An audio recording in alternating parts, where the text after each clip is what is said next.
Welcome back to the garage. Today, interior stuff continues. So, we're going to be trying to get the headliner installed. Yeah. Let's see how it goes.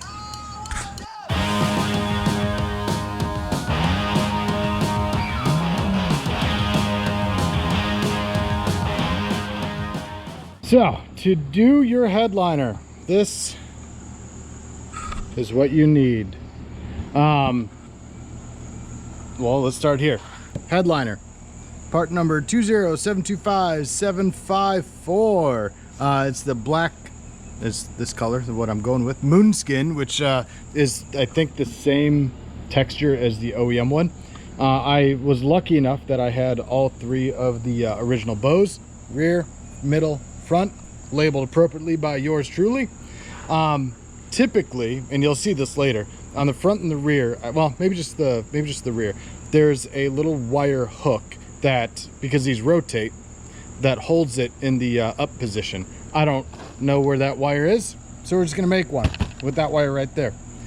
Contact cement, I've heard the Weldwood works just fine and dandy. And then 75 binder clips. Whole binders full of women. I don't know if that's the right amount, too many, too few, whatever. Oftentimes people will use old windlace. I don't have any. Or they'll buy an extra roll of windlace and cut it up and use it in lieu of these. I think that's kind of wasteful because I can always use these for other things in the future, whereas cut up windlace, the hell am I going to use that for? So I have it all laid out on the box because what I need to do is open this up, lay it out, and then feed my bows through there. And then, yeah, I think we just start hanging it in the car. All right, first thing is first. You want to find the middle of the headliner, not necessarily the middle of this white sleeve because it might be off a little bit, but the middle of the headliner itself. That's what you'll use to help center everything in the vehicle. And then also you need to know which is front and rear.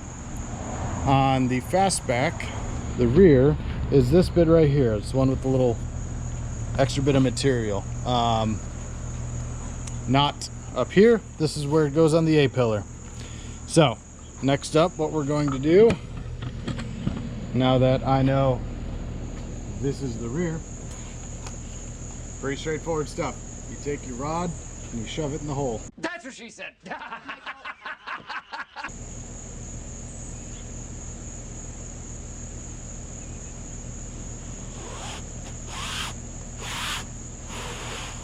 And you do that 2 more times. All right, so for those wires I was talking about, there's one that goes here and one goes there. And what it does is it comes forward and hooks over that rear bow to help hold it in place. I don't know what that length is. I haven't been able to find it out online. So what I'm going to do is we're going to toss the headliner in, toss the rear bow in, get it vertical like, and take a measurement and create our own. So that's what we're going to do next. Additionally, speaking of holes and where rods go, there are 2. So this is for the rear bow. There are 2 holes. It was placed in the rear and slightly lower one originally. Same with the middle one and same with the front one. So that's what I'll be putting the new headliner in, and hopefully everything lines up just fine.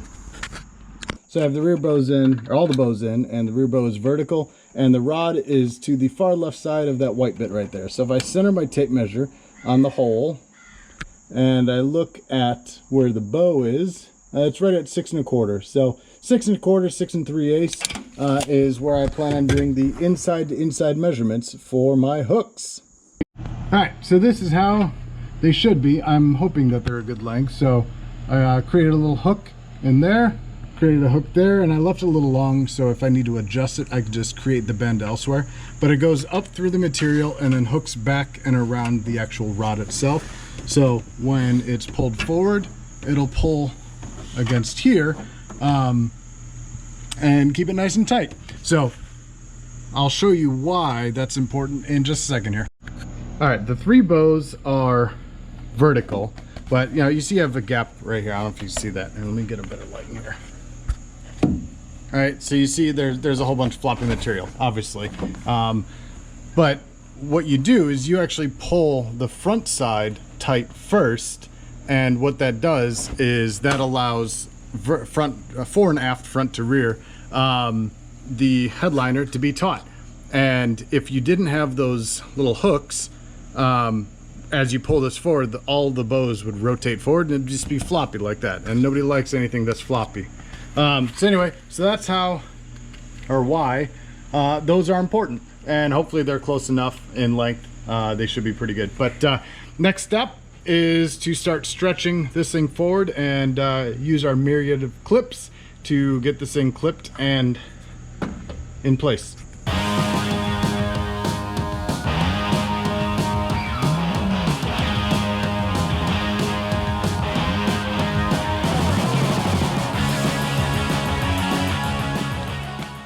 I'll probably need to use more clips than this, but that's generally what it should look like. So, you know, there's some vertical or front to rear, whatever, ripples in it and creases and whatnot. But that's okay for right now because I still need to do the rear. Obviously, I don't need a curtain in my car.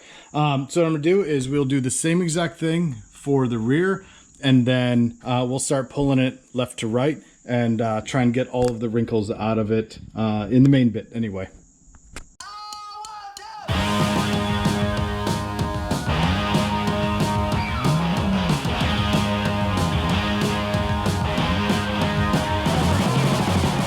All right, so front and rear looking pretty good, nice and tight.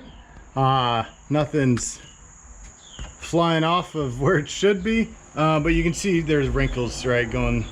My finger's really close there, running front and back. So what we're gonna do is, you notice I left a couple inches on the edge here loose, and then the same on the back, because what we're gonna do is we're gonna start pulling the side here, which will get those creases out of there, and then that'll allow me to then, sorry, that light is really bright. That'll allow me to then bring this up and then make sure this is nice and clean in here. I'll probably have to snip that a little bit, right? Because that's kind of a weird compound curve. But this stuff does stretch a little bit. So, yeah, let's start doing the sides. All right, so we're up in the passenger corner. You can see there's tons of creases and whatnot here. So, ultimately, what I'm gonna have to do is I'm going to I'll stretch it to the front as much as possible, within reason, right? Obviously, you don't want to be reefing on this thing like crazy, but what I'll have to do is I'll end up having to put a little slice in here because this doesn't flex or stretch quite enough to go around this compound curve without wrinkling. So I mean, it's looking pretty good. I'm somewhat happy with how this. Oh geez, too much falling, too much tugging. All right, so what I'm doing is I'm gonna put a little snip right here. I'm not gonna go too deep, but you know, right about there, just to relieve a little bit of that tension. And now, theoretically, I can't see it because I'm doing it from the back side, but theoretically, that should look pretty good. Yeah, let's turn that out all right. Might need to do a little snippy snip up here, just a little guy. Just to relieve some of that tension. I don't know. How's it looking from down there? I have no idea, by the way, where this thing is supposed to actually end, because I think on 67, 68 cars, there's actually an A-pillar cover. I don't know where this is supposed to end, so it might. Oh, that's, yeah. You're getting a great view of the back of my head, aren't you? But anyway, I think we're gonna call this pretty close.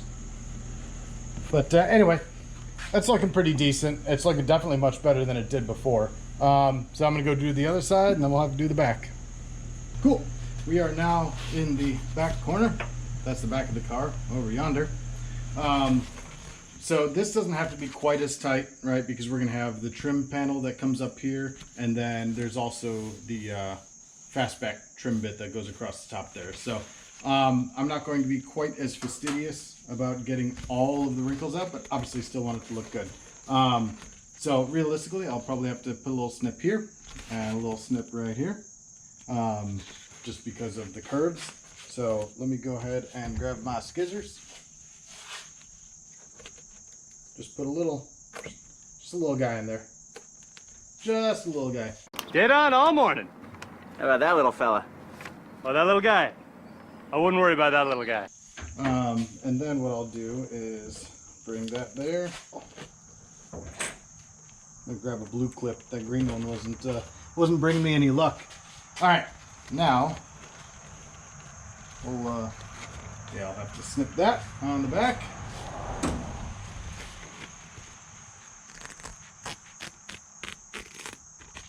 That should be pretty decent. Let's go ahead and get that pulled up right there. And then I'll do the other side, and then it's time to start gluing. So anyway, onward.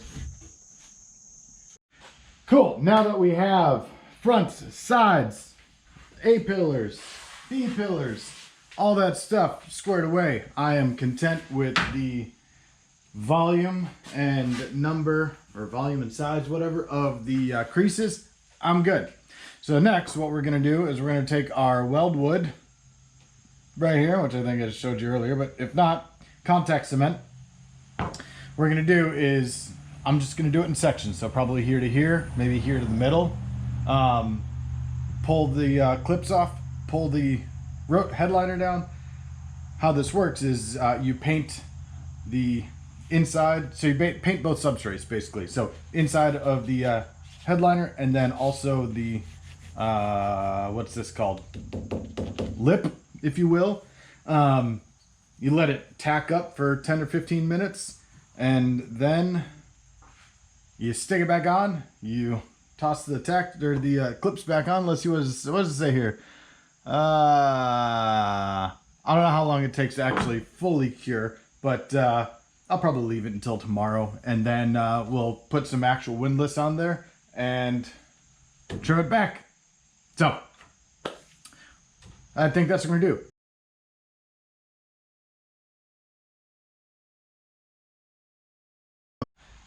All right, so this has tacked up for about 15 minutes. So what we're gonna do is start in the middle, just like we did when we initially put it on. Stretch it nice and tight and get this on here. I'm gonna try and do it right the first time, so I don't have to do much adjustment, because I also don't want this glue setting up immediately. Oh, and the reason we marked, I realized I didn't talk about this. The reason we marked the center of the headliner is so that when you put the headliner in the car, you can actually make sure it's centered, it's not all jacked up and off to one side incorrectly, if you're wondering. But this is it. So I'm going to do this on the other side on the front. Once that tacks up and I get this in, then I'll do the rear, and then I'll do the sides, and Bob's your uncle. So what I'm going to do is I'm actually going to be tossing a bunch of these clips, because I want that effectively to be solid, kind of like right here, because you want it to adhere the entire way around, not just partially. So that's it. And once that all dries up, we'll bring you back and kind of show you how to finish it off. All right, so while I'm waiting for the rest of the windshield stuff to tack up, I think I'm going to run out of clips, even though I have 75 of them. I didn't get enough, apparently. So what I'm going to do is I'm going to measure the windlass. It goes all the way up here on this pinch weld, all the way up and over, all the way down, and it terminates right there. So what I'm going to do is I'm going to cut the windlass to length, because the windlass actually goes on this bit right here.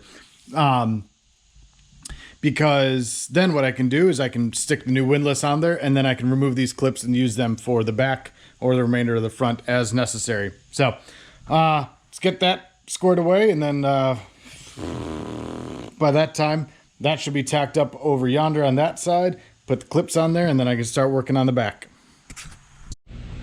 All right, I have the front, which is right here. The back is good. The sides are good, and I installed that windlace. I have no idea. Maybe it's Italian. Windlace. Stuff looks pretty good. Can we get some salami and... Brian, let me handle this. Scusi, babidi-boopy? Che cosa? Peter, what are you doing? Speaking Italian. Babidi-boopy? Bibidi-boopidi-babidi-babidi. Peter, you can't speak Italian just because you have a mustache. Boopidi-bapa. Boop-a-beep-a-boop-a-bapa-beep-a-bapa. Tu sei un pazzo, va via da qui. All right, anyway, next up is installing the mirror, which is that guy. So it goes right up here, just like so. So I left the screws, right, for the mirror right here, and then either side are the screws for the, what are those called? Sun visors. And the reason I did that is you can feel, right, there's a screw right here, which you can see, there's a screw right here, and if you push up, there's another screw right here. So I left that so we can poke a little hole and then grab just this little razor blade just to cut a little slit, right? I don't want it to be too grande, I just want it to work its way around that screw. And then this one right here, like so, we'll work it around that screw. There we go. Cool. And then the third screw is right here. So we'll poke that little hole right in the middle of it, like so. We'll take this little razor blade, like so. I'm trying to stay out of the light for y'all. Come on, there we go. Right around there. Too flippin' easy. And then next, I gotta find my screwdriver. I don't want to go too tight on that just yet because I want to get the other screws started.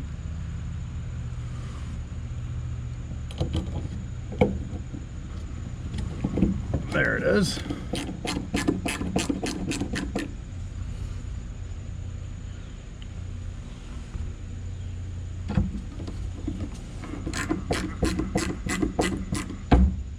There it is. Cool.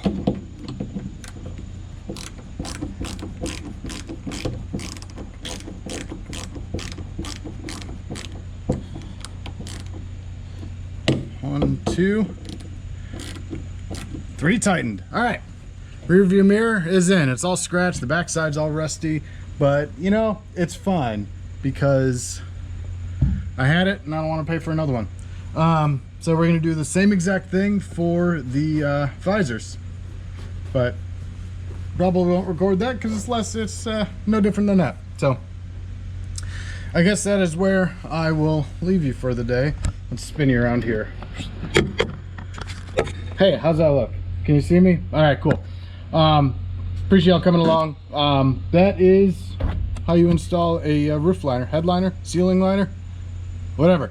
The liner on the top of the car in a 65 and 66 Mustang. It wasn't that bad. You know, a lot of people say, don't do it. Yeah, first timers shouldn't do it. I don't know what the hell I'm doing, obviously, as you've probably found out by the rest of this build, but it really wasn't bad. Took my time, was pretty deliberate and didn't rush things, and it was fine. But anyway, like, comment, subscribe, and I'll see y'all next time.